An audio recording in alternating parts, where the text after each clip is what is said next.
अस्सलामुअलैकुम। इस वीडियो में हम जानेंगे कि कैसे नुसूक ऐप को डाउनलोड किया जाता है और उसको कैसे रजिस्टर करके मस्जिद नबवी में परमिशन लेने के लिए किस तरह से रजिस्ट्रेशन किया जाता है।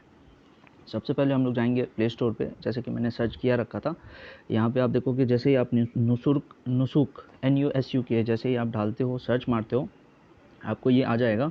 और यहीं पे अगर आप देखोगे तो यहाँ लिखा हुआ है issuance of permits to enter the two holy mosques. ठीक है, तो ये जो है आपको ये ऐप इंस्टॉल कर लेना है।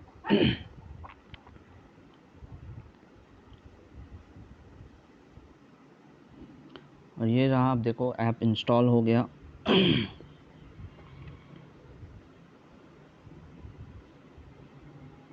थोड़ा सा इंस्टॉल होने में टाइम लगता है, ये आप देख लोगे ऑटोमेटिक ये सारा कुछ जो भी है वो हो जाएगा। और यहाँ से आप सीधे हम ओपन करते हैं ऐप को। जैसे ही हम ऐप ओपन करेंगे तो यहाँ पे कुछ एक एक्सेस मांगा जाएगा, आप यहाँ पे एक्सेस दे दो। अब यहाँ पे देखो ये जो है बेसिकली ये लैंग्वेज है। यहाँ पे आप देखो अरबी है और इंग्लिश है। अपनी सहूलियत के हिसाब से आप लैंग्वेज सेलेक्ट कर लो। इंग्लिश करोगे तो ज़्यादा बेहतर रहेगा। अब यहाँ पे आप देखोगे यहाँ पे दो ऑप्शन है, एक है लॉगिन, उसके नीचे है न्यू यूज़र।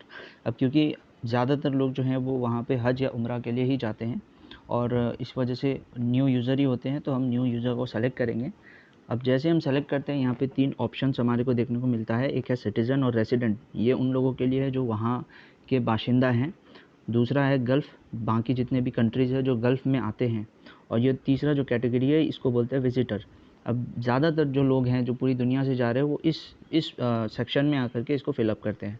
यहाँ आप देखोगे वीज़ा नंबर है, वीज़ा नंबर आपको डालने का ऑप्शन मिलता है। यहाँ पासपोर्ट नंबर डालने का ऑप्शन मिलता है। डेट ऑफ बर्थ, नेशनैलिटी, आप जिस किसी भी देश से हो, यहाँ पे सारे देशों का नाम ढाला हुआ है। आप वहाँ से अपने हिसाब से अपने कंट्री को सेलेक्ट कर सकते हो। इसके बाद में जो सबसे इम्पोर्टेंट चीज़ है, जैसे देखो मैं एक एग्जांपल में दिखा रहा हूँ आपको कि यहाँ पे मान लेते हैं कि हमने क्या किया, हम लेट्स से कि हमने यहाँ पर इंडिया सेलेक्ट कर लिया। अब इंडिया सेलेक्ट करने के बावजूद भी बहुत सारे ऐसे हाजी हैं जो वहाँ जाकर नया सिम लेते हैं और ऐसे सिचुएशन में बहुत बार होता है कि उनको वहाँ का सिम का डिटेल्स देना होता है। तो इसके लिए अगर आप चाहोगे तो आप यहाँ पर जैसे आप यहाँ पे दोगे तो यहाँ पर आपको सऊदीया का ऑप्शन आ जाना चाहिए। ये देखिए सऊदी अरबिया आ गया। अब वहाँ का सपोज़ अगर आपने वहाँ का सिम लिया है तो वहाँ का जो भी नंबर है आप वो नंबर यहाँ पे ऐड अप कर सकते हो। या फिर आप ये भी कर सकते हो कि ये अगर मान लो कि आप इंडिया से गए हो और इसके साथ साथ आपने क्या किया है, अपने नंबर पे इंटरनेशनल रोमिंग करवाया हुआ है, तो आप इंडिया सेलेक्ट करो और इंडिया का जो नंबर है आपका उस नंबर को आप ढालो। यहाँ पे ईमेल एड्रेस ऐड अप करो, कंफर्म ईमेल एड्रेस को दोबारा से ढालना है, पासवर्ड को 2 बार ढालना है, एक बार ऊपर और दूसरी बार कंफर्म। आप यहाँ पे ध्यान रहे कि आप यहाँ रजिस्ट्रेशन कर रहे हो, आप लॉगिन नहीं कर रहे हो, आप बस एक आईडी बना रहे हो यहाँ पे, ठीक है। और इसके साथ साथ आप यहाँ पे देखो, यहाँ लिखा हुआ है does user need any special assistance. ये उन केसेस में होता है जब आपको व्हीलचेयर चाहिए या और मतलब अगर मान लो आपके साथ में कोई बुज़ुर्ग है या कोई बीमार है तो उनके लिए उस सिचुएशन के लिए आप इसको टिक कर सकते हो, अदरवाइज़ आप इसको ऑफ़ कर लो। बाकी ये जो 3 बॉक्सेस हैं, इन तीनों बॉक्सेस को आपको टिक करना है। पहला तो है टर्म्स एंड कंडीशन, दूसरा है I read the conditions of immunization and visit kingdom. यहाँ पे बोला जा रहा है कि मैंने इम्यूनाइजेशन या वैक्सीनेशन जो भी है वो मैंने करवाया है और उसके बाद मैं आया हूँ।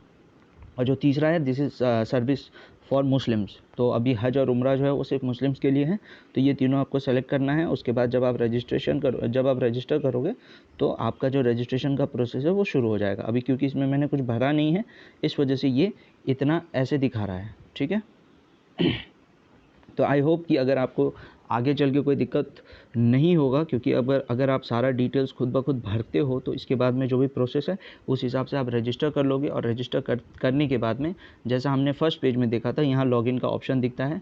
अब मान लो लेट्स से अगर आप लॉगिन करते हो तो यहाँ पे ऑटोमेटिकली आपको क्या मिलेगा, आपको नेशनैलिटी मिलेगा, पासपोर्ट नंबर मिलेगा और पासवर्ड डालना है और इसके बाद में आप लॉगिन कर सकते हो। जैसे आप लॉगिन करोगे आपका नया इंटरफेस खुल जाएगा। अगर आपने कोई डेट लिया है वहाँ पे रियाजुल जन्ना में एंट्री लेने के लिए अगर आपने कोई डेट लिया है तो वो डेट आपको यहाँ पे मिल जाएगा। इसी के साथ एक और बात है कि आप लोग ये चीज़ ध्यान में रखिएगा कि मकरूह टाइमिंग पे ना जाएं। क्योंकि उस टाइम पे जा कर के आप इबादत ना कर पाएंगे।